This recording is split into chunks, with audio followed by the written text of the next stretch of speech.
Go quick. Hi, everybody. Welcome back to Let's Not Talk About the Husband. One more time. Here we are. I know. How many times have we done this I don't now? know. We've done it a lot. A lot. Since February. March, April, May, June, July, August.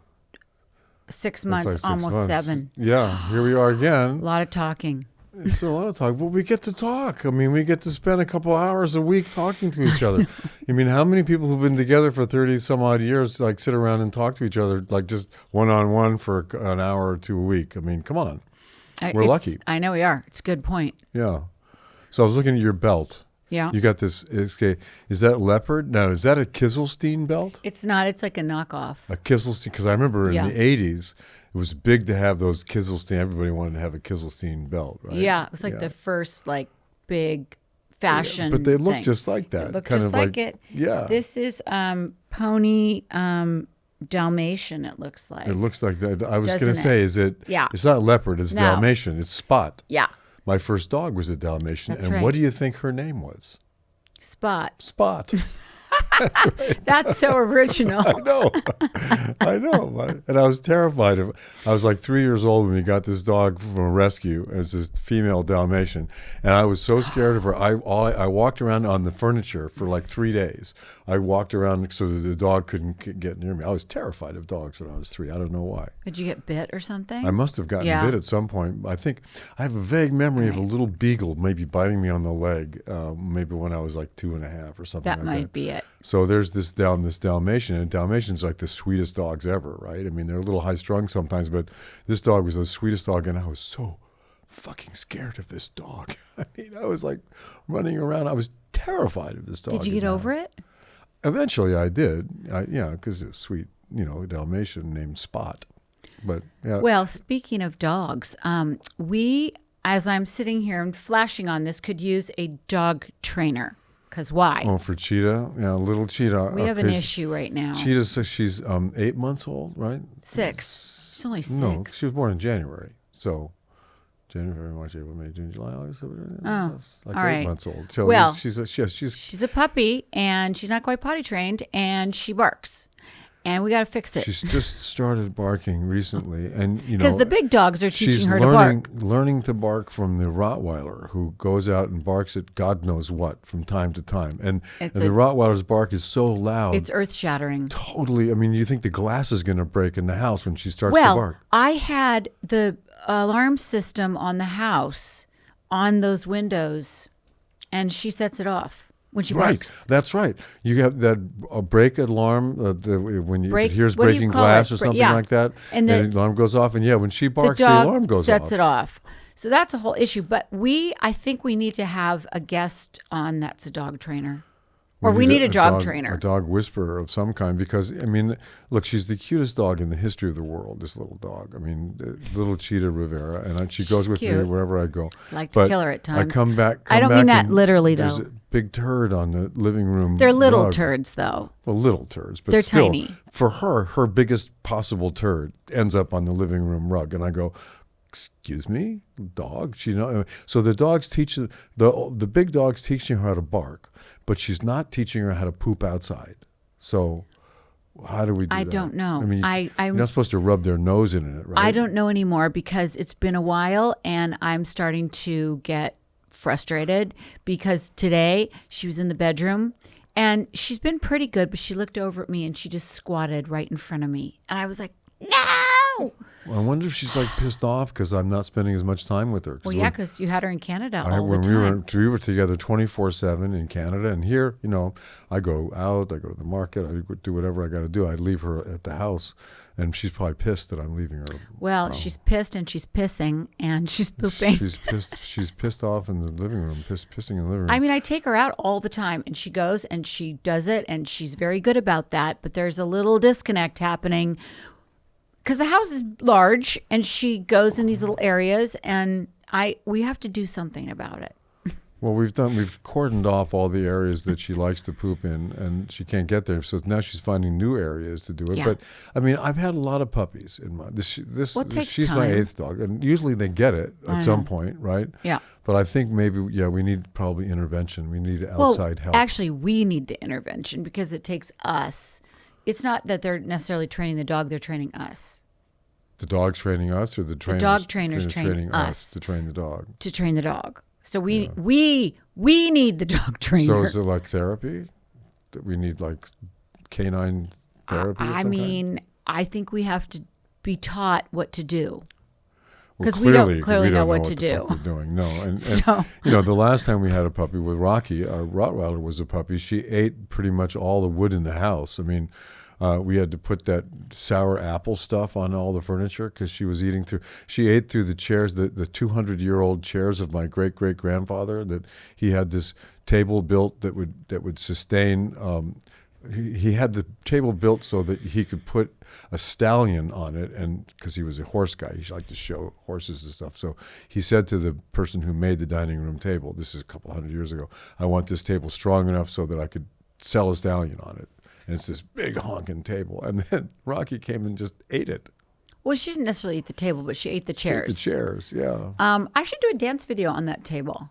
You should. I didn't think of that until right now because you can stand on that table. A horse could. I'm gonna Catherine get up the there. Great would have loved that table. She would have. Yeah. Remember Annie, speaking of dogs, who used to literally eat every couch and pillow that's right. and every pair of my underwear. We'd come home and the feathers would be flying in the backyard. She was a red golden, and we had this one couch in the back of the house that we had a feather cushion on it, and two times we drove into the house and we saw feathers flying all around the outside of the house, and she had gone in and completely destroyed 2 times that thing. A lot of times, couches. And then she would eat her way into the house. Remember, if we left her outside, she would eat her way through the dining room window. There's still marks, I think, on it. I know. That was stressful. I'm not going to lie. Dogs can be issues. Really fucked up. As fucked up as people. Or more sometimes. If the owner's fucked up, the dog's going to probably be a reflection of how fucked up the owner is. So our dogs are, I mean, neither you nor I piss or shit in the house. But why is she doing that? I mean, if that tends to happen, we have some talking to do. We have to figure that out. At least it's a little dog, the little terrier that's this. I mean, she's only this big. That's the good news. She's only 16 inches long. That big. I mean, it could be worse. But I don't want anything like that. So I want to fix it. Okay, well, we're going to figure that out. Call us, come. people, whoever's a dog trainer, and you think you can train us. Train little time. Call us. We have to be trained. That's true. So there's some weird things going on in the world right now. You think? A few? Do you think so? I mean, come on. Really? The world is kind of like totally. Remember that was a movie years ago called Kowanasquatsi. What? Kowanasquatsi was the title of the movie. It was a really weird movie. What movie is that? Kowanasquatsi means life out of balance. I'll never forget that. And it seems as though there's a tremendous amount of Kowanasquatsi going on in the world. Kowanasquatsi? The world seems to be out of balance. Yeah. Like there's all this attention being paid right now to this scandal in Washington. Let's talk about it a little bit because, I did post about it this week. And I post things that I'm passionate about, obviously, and I can work some people up. That's what I'm quite good at. We know that. I'm real good at stirring it up. In the past. Yeah. And a lot of people, now, I think that with this Epstein situation.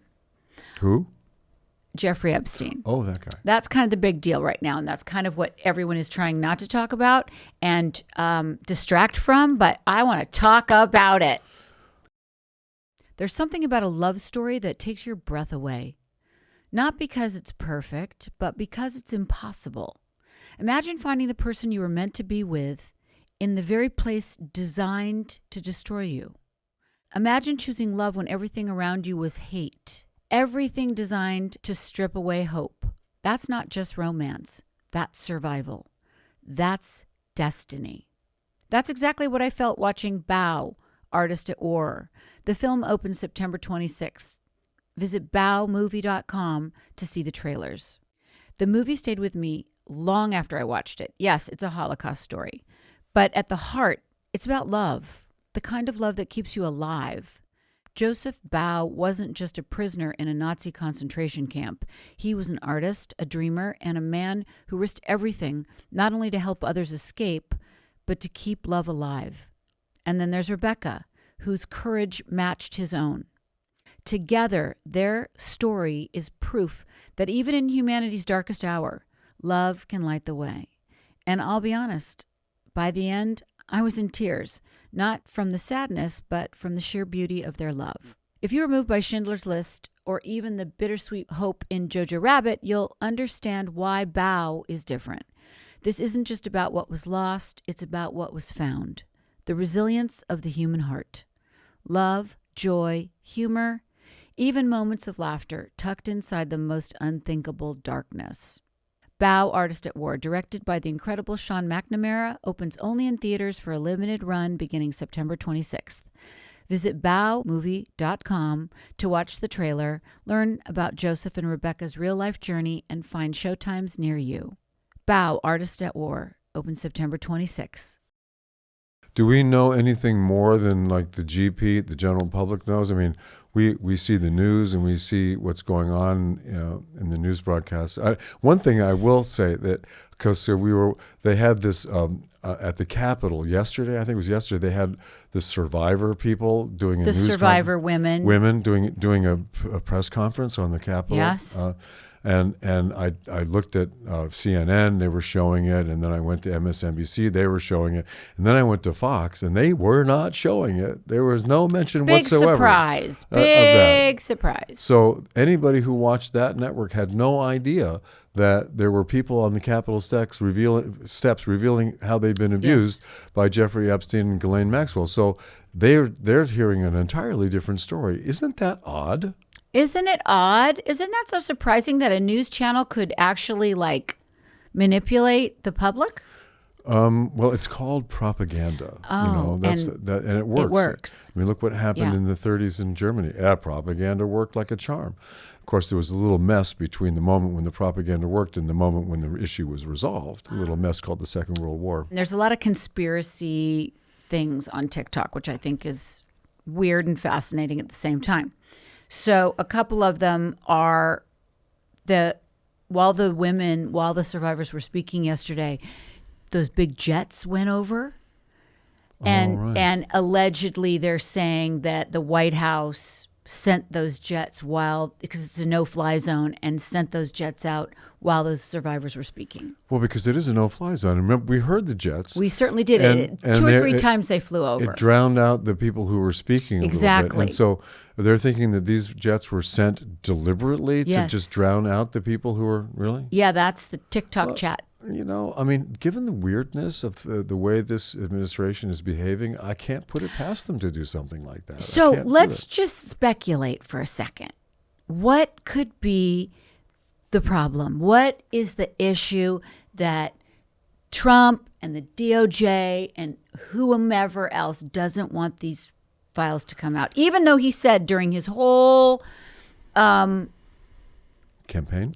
thank you, that we're going to release those files and we're going to get to the bottom of it because his MAGA people want it, right? And what could be in there that they don't want us to see? So a lot of Do you think? speculation. Let's speculate. Okay, this is speculation. This is just speculation. Speculation, though, becomes conspiracy theories. So we can be very careful about, because we don't want to, start some kind of weird conspiracy theory. But these kind of situations, these kinds of scandals, oftentimes they rest on the money. It's like follow the money. And it's quite possible that one of the reasons why this administration wants to keep all of this quite quiet is because as an investigation might grow and go further and further and further into the weeds, they might discover that there was some really big money involved in all of this. How did this guy make all of his dough? I mean, people, it's kind of mystery. It's a mystery.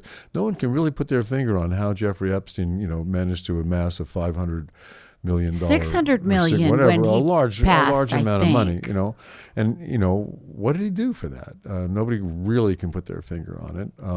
He was a money manager, I guess, for two big billionaires. Yeah. Am I correct? Yeah, but I think it's quite possible that as people get further and deeper into this, they're going to find out that there was much more going on than what they call human trafficking at this point. The human trafficking might have been a much larger operation that we think of. I mean, right now you kind of go, okay, so he had a house in New York, he had an island in the Caribbean, he had a place in Florida, and those places, the young underage women went to all those places and basically were abused, but it could be bigger than all of that. Maybe there was stuff going on all over the place. We don't know. Do you think we'll ever know? I do. I do think. Do you think it's going to come out? Do you think that? I think it's probably impossible for it to stay hidden. Yeah. Well, allegedly, again, I heard not long ago that Elon Trump. That's a Freudian slip. Well, it's some kind of a slip. Yeah. Elon Musk, I look at them as like Godzilla and King Kong fighting in a movie. That's a great image. Isn't it? That. Think about that. Like, I see them as King Kong and Godzilla, because one's the most powerful, basically, man in the world, kind of, and the other one's the richest man in the world. And along with great riches comes great power, and great responsibility too. But they both have a tremendous amount of power because of their status. One being president and one being really. So that's really why rich. the image of King Kong and Godzilla came up for me. Who won that battle? Well, in those movies, who won the battle between King Kong and Godzilla? Who did win the battle between King Kong and Godzilla? I think maybe was it King Kong who always won those battles? Or well, was it Godzilla? I don't know exactly. So King Kong is sort of anthropomorphic, which means he's sort of like a person. Like he's got walks around on 2 feet. But Godzilla has fire out of his mouth. And Godzilla is more of a reptile. Yeah. I don't know who won those battles, but they were epic. I do remember that. And that's quite possibly what's going on now. But how does Elon, how does he come into the whole Jeffrey Epstein thing? I'll tell you, because he is threatening all of a sudden. Because my favorite reality show right now is the Godzilla King Kong show with Elon and Trump. When they start to go at each other, it's like Housewives on double steroids for me. So are they going at each other right now? Elon is threatening to release the list, and Trump is threatening to deport him. Oh, to deport him to South Africa? Or I wherever, thought he was bringing people back from South Africa. I mean, that too. It depends on his mood, I guess. Well, I mean, going back to the Epstein thing, really watching, which I did watch, the people, the women, the survivors, the victims of that. It's really something to hear them, to see their emotion, and then at the exact moment that they were revealing what happened to them, Trump in the Oval Office, surrounded by all this gold stuff that he's put there, was saying that it was a hoax. The whole thing was a hoax. I know. And I go, but these actual human beings are standing there looking into the camera saying how they were hurt so badly by these people. So again, what does he have to hide? What is his cover up? Why is he so afraid of this? He has 2 daughters. Trump has 2 daughters. And you would think that there would be some empathy there, but there doesn't seem to be a lot of empathy in general. In that administration, the whole idea of empathy seems to be kind of taking a real backseat. It's cruel. It seems, without it seems question. Cruel. For no reason. Well, maybe just for cruelty's sake itself. Why? Because that's how autocrats set it up. Absolutely. So that you're scared. They're cruel. They take away all your rights, and then you're scared, so you're afraid to speak up. Of course, everybody's scared right now. I mean, I'm not. Well, you're not, but you've suffered I the probably consequence. should be. Well, I laugh. You did The Apprentice twice, so you're in their whole consciousness. They know you, and they maybe follow you. And if you say stuff that is going to piss off, the golden calf, you could get into trouble. I mean, you've gotten into trouble before there, and so, but most people would go, I don't want the IRS to come after me or to audit me, so I'm going to be quiet. I'm not going to go out in the streets and protest because I could facial recognition. They could find out who I am, and then I could get audited by the IRS or investigated for being anti-American or whatever. Or have mortgage fraud.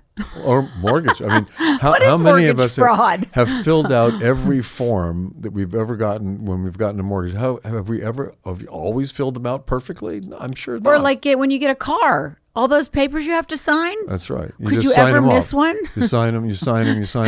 Yeah, and yeah, they're trying to find the thinnest threads that they could find to go after people. I mean, whatever it is, but the same way they do it they did it in the Soviet Union and they do it in Russia. I mean, Russia, for example, if they don't like you, they find tax fraud. Yeah, that's the way they get. It's where they got Bill Browder. It's where they got Magnitsky and all the people in Russia that, they found were quote unquote breaking the law in some way, and they were able to imprison them and shut them up because they put them in prison. But and they poisoned them too. And that's trust me, that's going to start happening here. I mean, and maybe it already has. I mean, no one's proven how Epstein actually died. There's a minute missing from the tape, allegedly. It's been a confusing rollout of facts around the video and Epstein dying. No one has really come out and said, this is exactly what happens, or this is what we know has happened based upon all of the footage that we've seen, et cetera. It's quite muddled and quite confused. It's like they use a word salad every time they try to talk about that, and it's to confuse us, I think. And it works. Well, yeah, confusion works, and propaganda works. Lies seem to work. Well, I think it's so important to talk about the survivors, and I think that they deserve to have the redacted files come out with their names redacted so that they can move forward. But I heard one of them say yesterday in the press conference that they would like to see the files on them. That's what I thought was interesting. They would like to see their own files. Like, what are these files saying about them? How about and they that? don't know what the files are saying about them. And the only way to see that and to view that would be in an unredacted way. So their names would have to be unredacted, so they could see what the files are saying about them, because they don't know. So I don't know. I mean, I think that a lot of the survivors, from what I can tell, would like to see everything released. Maybe there are more who would like the whole thing to go away and want to stay anonymous. But from what I can see so far, most of them really want this all to come out. And maybe there's some who don't, but you would think that people would be hearing that and be going, okay, if the victims, if the survivors wanted to come out. Wouldn't you want to do that for them so that they could have some form of healing of some kind? Because these women are now, maybe in their mid-30s? 30s and, probably. 40s, and they had this happen to them when they were 14? Well, that's another thing. So when we heard the press conference, the way this had been sort of framed for us is that a 17-year-old girl was brought into Epstein's circle and was abused. But when you find out that they were 14 and 13, that's what we didn't really know. Well, I knew it. I didn't know that. I knew that. I thought the youngest person was 17. 14? No. 17, my God. They're almost too old. He farms them out. That's right. At 18. You're done. You got to get new ones in. And that's what Ghislaine did. She was the mastermind in bringing him. I mean. And it's so brazen how she is lying, just totally lying in order to get favors from the government. That's what she did when she testified or when she was on trial. And from what I understand, the base, the hardcore base, is saying that's enough. That's all we needed to hear. Was Ghislaine Maxwell saying that Trump had nothing. I've heard this, that the base, the hardcore base, is accepting this as a vindication for him. Yeah. This is the base of people who, no matter what he does, he could shoot somebody on Fifth Avenue and not lose any votes. Yeah, but this was an issue for them. Look at Marjorie Taylor Greene. She's literally hugging Ro Khanna. I mean, I know. So it's bipartisan. To a degree, it's bipartisan. To a degree. I mean, yes. And that particular person is coming out and actually crossing the line, crossing over. But will she vote? Because he said any Republican that votes yes is a hostile. Will be doing a hostile act, right? Hostile act. Which now, just What does consider that that. mean? I mean, What's a hostile act? Well, and if for a person of authority like the President of the United States to threaten his That's constituents, what he's doing. To threaten them by saying, if you vote one way, it's a hostile act, meaning that he always says, if I get punched, I'm going to punch back 10 times harder. Right? That's what he learned from the lawyer. Cohen. Yeah. Roy Cohn. Roy Cohn. Right. Yeah. It always deny, never admit the truth and never apologize, never admit the truth, punch back harder. Punch back harder. So that's his ethos, and that's what'll happen here. So my question to you is, in speculation, do you think people like Marjorie will come out and vote yes? It's on its way toward a vote on the House floor, and I don't know. I mean, people seem to be so afraid of the president, and that he's created this ring of fear around him, that it's quite possible that he could get away with this one too. You never know. I mean, ultimately, I think karma in the long run is going to get it. Look, I keep saying this. I'll say it again.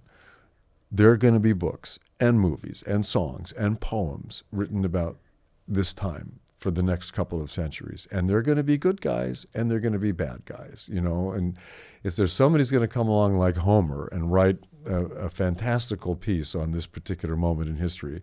And I mean, it's pretty obvious who the good guys are going to be, and pretty obvious who the bad guys are going to be. I don't know. I guess we have to wait and see. Time will tell. Yeah, I guess. But in the meantime, we're losing all of our checks and balances in the government, and it looks like there's a steamroller rolling toward authoritarianism, and it's actually kind of happened already. I mean, you and I were talking about being frogs in a very slowly boiling pot of water for the last couple of years, and I think the water has started to boil, and I think maybe the frog is no longer with us. Well, then what? That's a good question. Then what? I mean, what? When you don't have any authority out there who can hold the top people accountable, then since the Constitution basically is about we the people, ultimately it comes down to we the people. So like when you can use the ballot box or we can use the street, whichever comes first. And that's why he's sending troops to the blue states. Very well me why there are possibly. troops in these cities, because they're anticipating trouble. They're anticipating there could be the people with pitchforks in the streets, and he'll have the troops there already just to fend them off if they start to protest. I remember when in the last administration, the time that he walked across the street with a Bible and cleared out all of that. That was pretty intense. I mean, he didn't care about anybody, and he said, let's shoot him in the legs if they if they start to protest, and shoot him in the legs. So I go, okay, that could be the posture that they're going to have going forward, with all these troops in the streets. Here's my question. How does someone like Pam Bondi and Stephen Miller and these people that he has, how do they go for him hook, line, and sinker the way that they have? And Russell Vogt. It could be. It's Project 2025, and Project 2025, which was kind of in the works for years, as they tried to figure out how they could deconstruct the institutions in the United States and deconstruct the government to the point where there was no obstacle between them and a total authoritarianism. And I think that's where we are right now. All the obstacles have been removed. The last thing we've got are the courts, and whether or not the courts ultimately hold up the rule of law remains to be seen. A lot of these issues that have been in the lower courts, where some of the things that he has tried to do have been denied, and a lot is coming up right now. Right, they're going to go to the Supreme Court. These things, lot of, like 3 or 4 of these main issues that are about to be put before the court are going to determine where we are as a country a year from now. Because if the Supreme Court comes down on the side of authoritarianism, we're kind of screwed. Yeah. We will have lost our democracy at that point.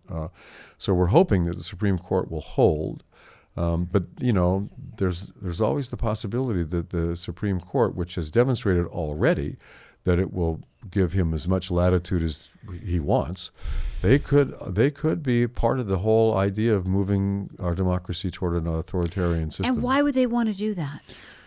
There could be that they see the rest of the world going authoritarian, and if China's authoritarian and Russia's authoritarian and India's authoritarian and then some of the European countries authoritarian, then they can make things happen quicker. That's much what you quicker said to than me, right? A democracy requires is icky. It's a little bit. It's like making sausage, making laws. So it takes time and effort, and there's a lot of controversy. But in an authoritarian government, an authoritarian just says, create Belt and Road. We're gonna go into countries all over the world, and we're gonna help them develop their ports and their train stations, et cetera, which will give us a kind of inroad into their societies and their cultures, and they make it happen. But if we wanted to do that in the United States, we would have to first establish that we wanted to do it. Then we would have to go to Congress, and we'd have to lobby Congress and get them to pass a law, and then the president has to sign that law, and then 2 years later, when a new Congress comes in, they could take that law and take it away. They could say, oh, no, so we wanted to do American Belt and Road. Okay, fine. So we get that passed by the government. 2 years later, another Congress comes in and basically says, we don't want Belt and Road anymore. Get rid of it. Yeah, but it's worked fine so far. It's worked just fine.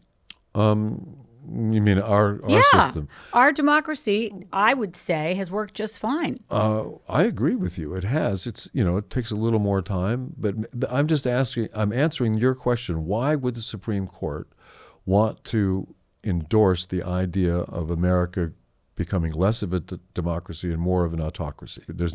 Nobody's arguing with them. They just do it because he's an autocrat. Yeah, but how do you feel about him saying the other day, I'm the president of the United States and I can do whatever I want?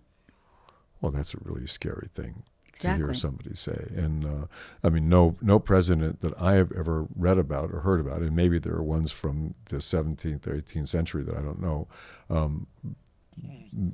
maybe this is the first time this has ever happened. This show is sponsored by Liquid IV.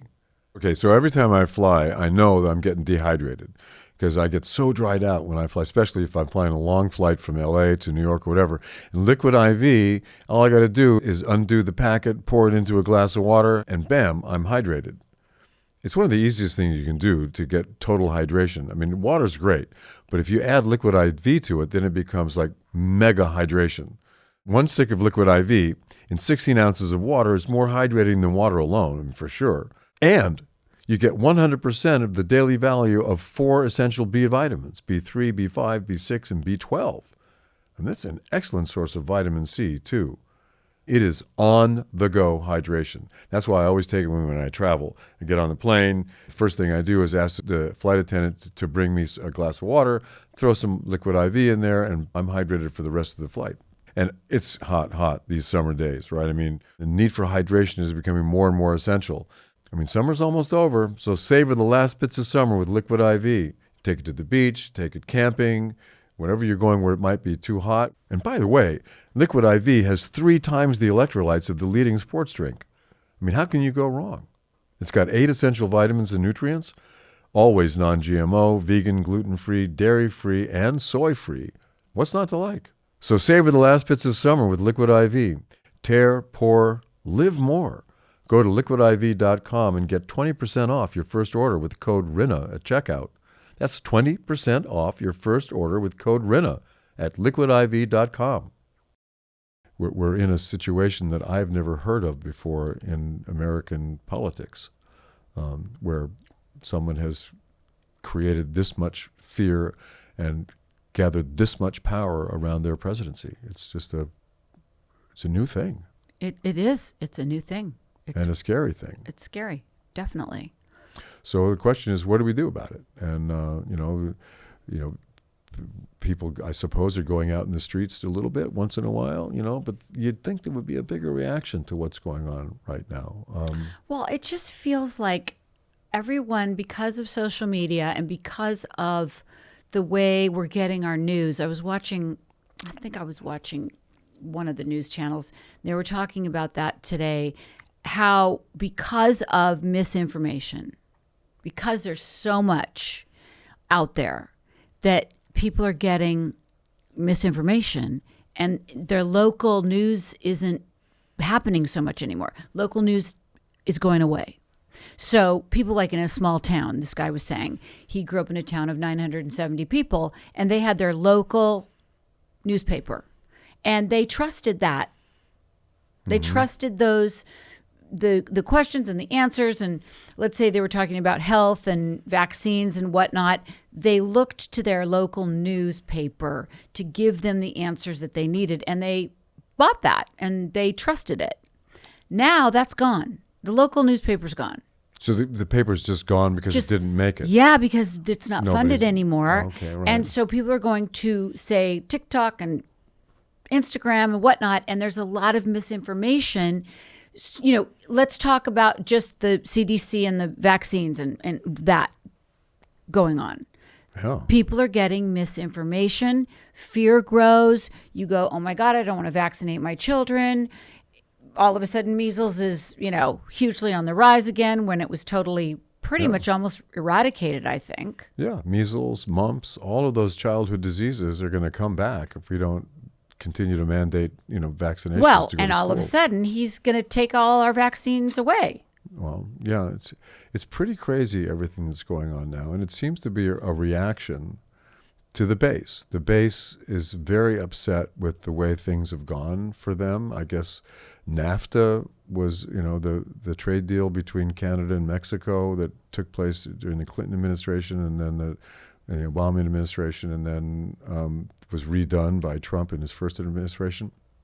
That, I think, basically left a lot of people out in the dark, out in the cold.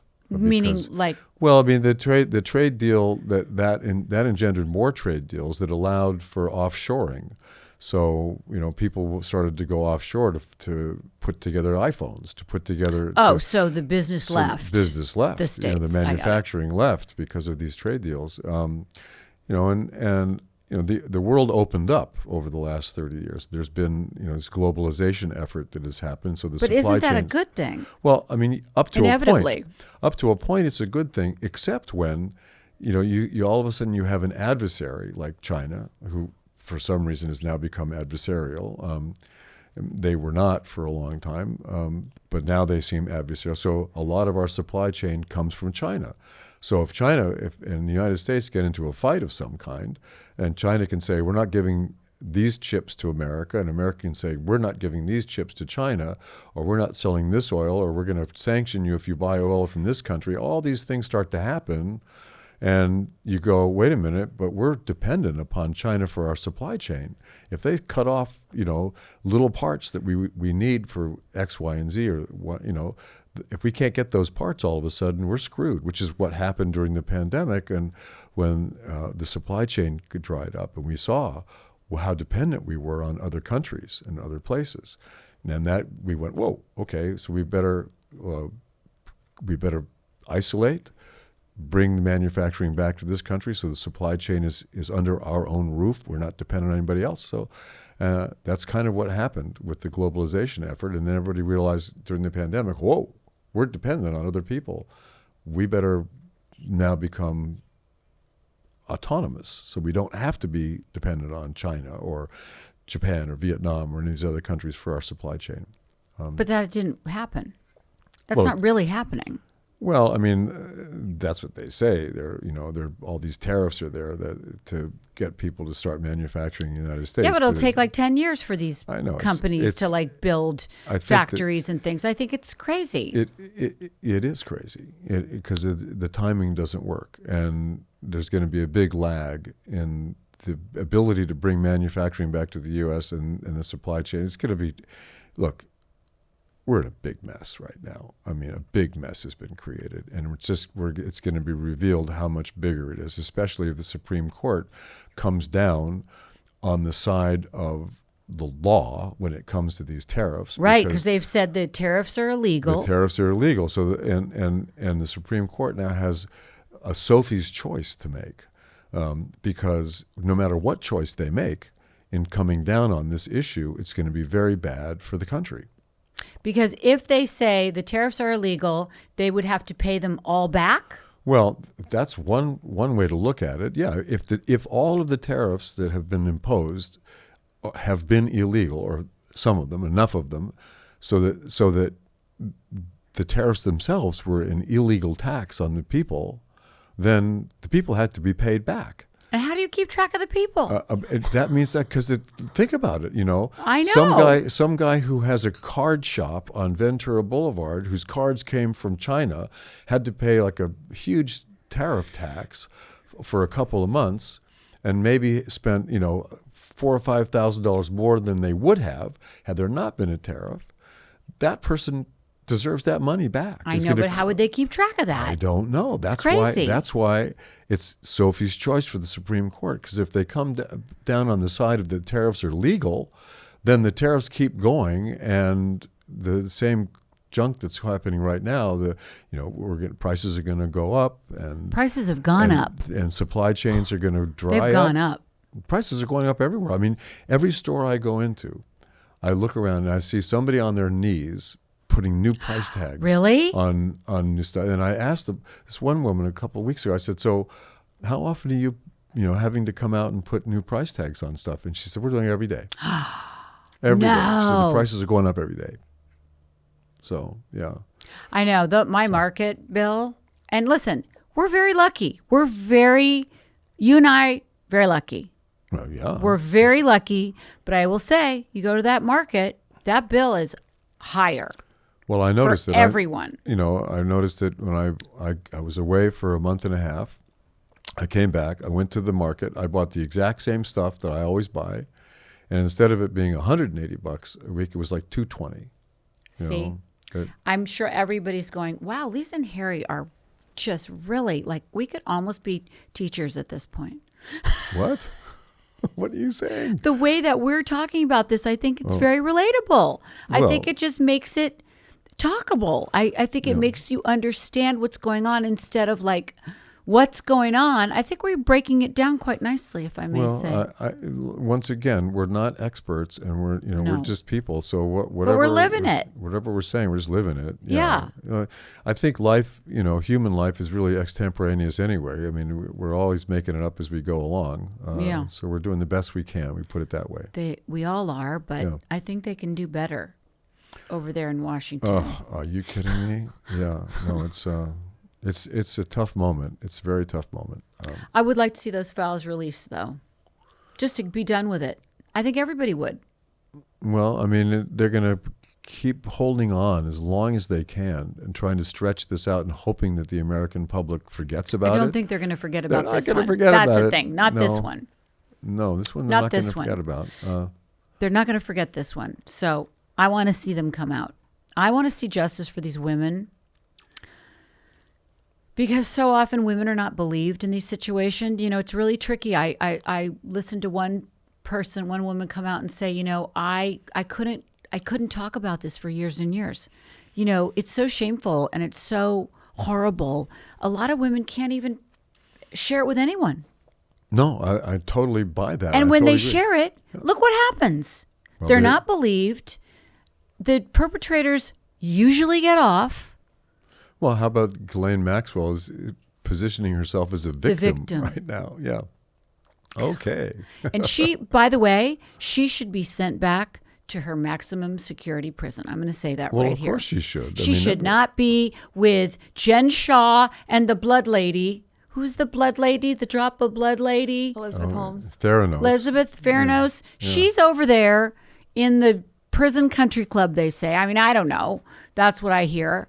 And she shouldn't be. Well, I mean, it's so obvious. It's a quid pro quo, right? I mean, she said Trump had nothing to do with it. And they put her in a, cushy club prison. I mean, it's obvious. She's convicted and sentenced to 20 years for it's corrupt. Sex trafficking. It is 100% corrupt. Period. And the corruption that is going on in Washington right now, in our face, is unbelievable. I know, but I feel like it will take its toll on the people that are doing it because I don't think you ever get away with it at the end of the day. Karma is going to come for you, period. No, it's absolutely true. No one who has ever tried to do what they're doing has succeeded for a long time and been able to say, oh, yeah, we're on the right side of history 20 years later. They are going to be on the wrong side of history, all of these people. And, it's kind of like, if they do end up on the wrong side of history, how would they be defined? Would they be defined as patriots in the long run? Or would they be defined like as Benedict Arnold? Or would they be defined as, not patriots? But I do have faith that the truth always prevails. I do. I have faith that you do good acts. Yeah. You live your life in a clean, honest way. It will serve you much better than if you're a thief, murderer, fraud. Yeah. You can never get away with it. After a while, the boogeyman's going to come for you. I believe that. Well, I think you're absolutely right. And it's our value system. And we have a very specific value system that we have engendered in our family with our kids and all that, and our friends and everything. And I see a clash of values because the value system that's taking place in Washington is completely antithetical to our value system. Well, and what is that teaching the children? What is it teaching the young kids today that are growing up in these households where, people that actually think that this is a good thing or see the cruelty and the things that are going on and go, oh, okay, well, then I'm going to do that because, look, they're doing it. Exactly. I mean, this whole idea of an unfiltered conversation. Oh, I'm not going to be politically correct. I'm going to say what's the first thing on my mind and whatever. That is extremely dangerous. There should be a filter between, especially if you're in a position of power like that, there needs to be plenty of filtering between the first thought and then what you say, because words matter. And this whole idea of, we're not going to be politically correct and we're going to say whatever we want, whatever, has gotten us into a tremendous amount of trouble. And how does it affect the kids? No one really talks about that. The kids are paying attention at all times. They're watching their parents. They're like little sponges. They pick up on everything. So what is it going to do to the young people? Well, when they hear the President of the United States in the Oval Office using the F word. And saying bullshit. Yeah. I mean, come on. Yeah. It's definitely not teaching the values that I grew up with. When I put my hand on my heart and said, pledge allegiance to the flag, I thought of my country's values a certain way. Well, we were taught that. And we had respect for this country and the people that run it. And the rule of law. And the rule of law. Right over might, and also, being compassionate. And now, where is the compassion? If you're compassionate now, you're for God's woke. sakes. And it's become a bad word. Compassion and empathy have become dirty words. I am woke, honey. Me too. When it comes woke. to that, I mean, I am proud of being woke. Yeah, I mean, we have compassion, we have empathy for other human beings and for animals and for life on Earth. The other side of that coin is just abject cruelty, and it's happening on a daily basis, completely sanctioned by our government. Look, you and I have both studied, a lot about being alive, being humans, being married, being, empathetic people, being parents, all of that. We've dived heavily into that.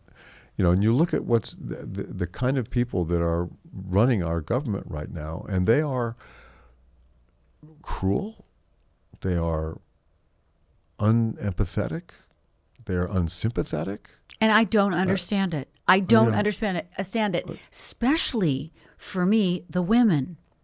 Yeah. When I watch the women be cruel, and they're being cruel, I think, I don't like that. Yeah, I find it highly. I'm like, how did you get there, girl? How did you get there? Like, what happened to you, Christy Nome? What the hell happened to you? Well, I think power and possibly money in the long run. Like, is somebody paying these women? Because women work well with money. Like, are they getting paid a lot? What is happening? For some reason, they've joined this bandwagon that is basically heading into a box canyon.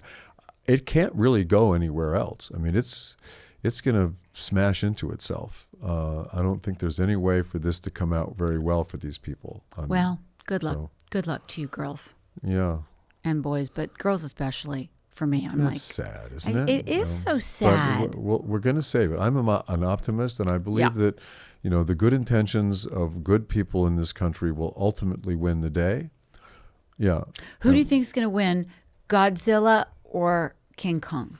Well, who's representing Let's what? take it back to that. Let's say that the reptilians are the bad guys, and King Kong's the good guy. Because King Kong, remember, King Kong did have a lot of empathy for Fay Ray in the movie. Remember yes, he loved her, he loved the whole Ray. thing. So King Kong is would be less reptilian anyway than Godzilla. So let's hope that King Kong wins, and let's hope that the good guys are the King Kongs of the world. All right, do you think we're going to be helpful or piss people off with this podcast?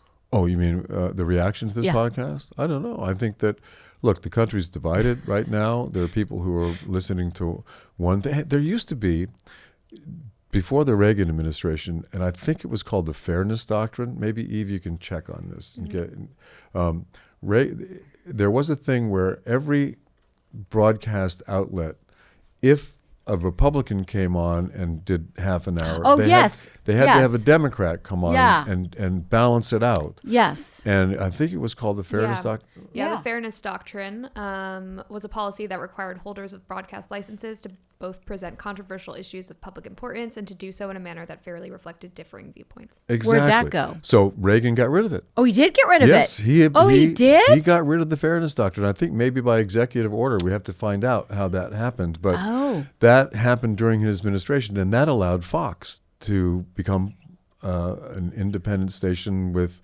propaganda. And come on, Fox had to pay $700 million. I know, but that's gone. Nobody's talking about that anymore. But that was because they lied. I know. And they just told a big fib. And all these lies ultimately are going to catch up with these people. But people pay attention. Oh. And a lot of people that we know and are friends with are doing that and going along with that sort of thing. Well, and that's been a little bit of a conundrum the people for us. that we know who went along with it are doing along with it because of the tax situation, because they're wealthy people who don't want to pay a lot of tax. Yeah. And so they support it. But I think that a lot of those people are going, whoa, they might have voters' remorse at this point, because they're going, we didn't expect this to happen. Yeah. Okay, we expected to save a little money in Yeah, taxes, you just don't really want to see this cruelty. We want to save money, but we don't really want to see the cruelty. And we don't want to see the democracy go away. And by the way, did your egg price go down? Or did it go up? Because wasn't that a big deal during the... It was, yeah. The prices are going up. They're not going down. Anyway. But there you go. Well, that was exciting. Are you talking about the podcast? Yeah. That was actually. Well, I mean, I think it's surprising that people won't think that we would actually talk about that. I mean, we have had to be careful, but, we were kind of like, let's just talk a little bit about it. Not much, just like a little bit. Yeah. Well, I think it's very important because it's what's happening right now to us. And, we have been like frogs in a very slowly boiling pot of water, and the water's boiling. I mean, it's happened. We are now in an authoritarian state. So who knows what will happen from now on, but we'll keep your eye on the Supreme Court. Yeah. Anyway. Well, on that light note, thanks so much for checking in. Let's not we'll make the next one more fun, guys, but we needed to just be a little bit, honest. Honest. There you go. Good.